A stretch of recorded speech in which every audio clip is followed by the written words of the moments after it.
50 километрах от столичного Мехико находится один из важнейших центров американской культуры Науа – Теотиуакан.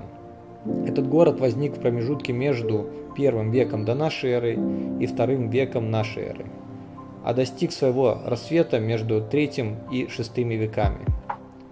В этот период Теотиуакан был самым крупным городом в регионе Мезоамерики и насчитывал около 200 тысяч жителей. Его культура распространялась не только по всей части Центральной Мексики, но достигала регионов соседних культур – культуры сапотеков на юге и культуры майя на юго-востоке. Предметы из Теотиуакана были обнаружены даже на территории современной Гватемалы. Такой логистикой не обладали даже последующие доминирующие культуры этого региона – тольтеки и ацтеки. Город, где рождаются боги. Название города Теотиуакан в переводе с языка ацтеков «наватля» означает «место богов» или «место, где рождаются боги». Оно появилось значительно позже с пришедшими в этот регион новыми варварскими культурами – культурой тольтеков, а затем ацтеков. Оригинальное название этого города до сих пор нам неизвестно, так как жители Теотиуакана не имели собственной письменности. Церемониальный центр потерял свою значимость и был заброшен так, что главные сооружения превратились в холмы с кустарниками и деревьями поверх. Местные жители совсем быстро забыли историю своего города, так как Теотиуакан потерял свое значение культурного центра в регионе. Осмотреть Теотиуакан можно как в формате пешей экскурсии, так и с воздуха. Что может быть лучше, чем полет на воздушном шаре на рассвете над пирамидами?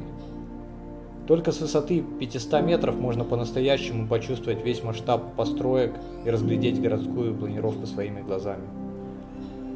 Огромные величественные сооружения пирамида Солнца и пирамида Луны, а также храм Кецалькоатля до сих пор впечатляют современников своими размерами. Эти сооружения возводились веками.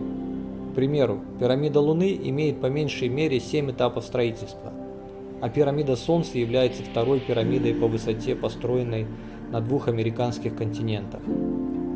Эти сооружения расположены вдоль протяженного центрального городского проспекта, названного современниками «Дорогой мертвых».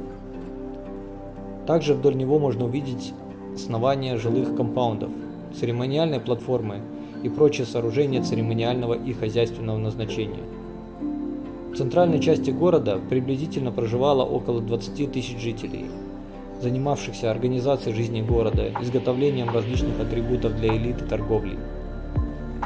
Кроме сельского хозяйства, жители Теотиуакана производили полихромную керамику, занимались обработкой обсидиана, изготовлением тканей, а также добычей шкур из диких животных. Теотиуакан имел не только обширные торговые связи, но и вел агрессивные войны с соседями. В итоге он пришел в упадок, вероятнее всего, из-за вторжения извне. Вырубка растительности вокруг города вызвала продолжительную засуху, которая в свою очередь привела к голоду. Ведь экономика всех культур Мезоамерики базировалась на интенсивном сельском хозяйстве. И Теотиуакан не был исключением. Эпидемии, вызванные урбанизацией, привели к ослаблению этого важного культурного центра. Как результат, Теотиуакан был разрушен внешними силами между VI и VII веками нашей эры. При раскопках городского центра археологами обнаружены следы пожарищ и доказательства внешнего военного вмешательства. Но даже после полного разорения города в его окрестностях оставалось проживать часть его жителей вплоть до прихода испанских завоевателей в XVI веке. Советы по посещению.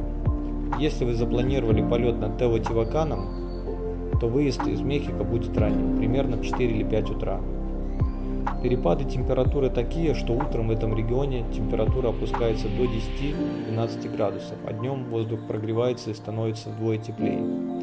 Поэтому захватите с собой теплую одежду. Воздушный шар не управляется пилотом в горизонтальной плоскости. Он попросту ловит потоки ветра, поэтому нет гарантии, что вы пролетите прямо над пирамидами. Сама археологическая зона имеет 5 входов, а протяженность ее составляет 2 километра. Если вы прибыли на собственном транспорте, спланируйте осмотр Теотиуакана так, чтобы вам не пришлось наматывать лишние километры. В окрестностях Теотиуакана есть несколько пещер, в которых оборудованы рестораны. После посещения пирамид можно пообедать в необычной обстановке.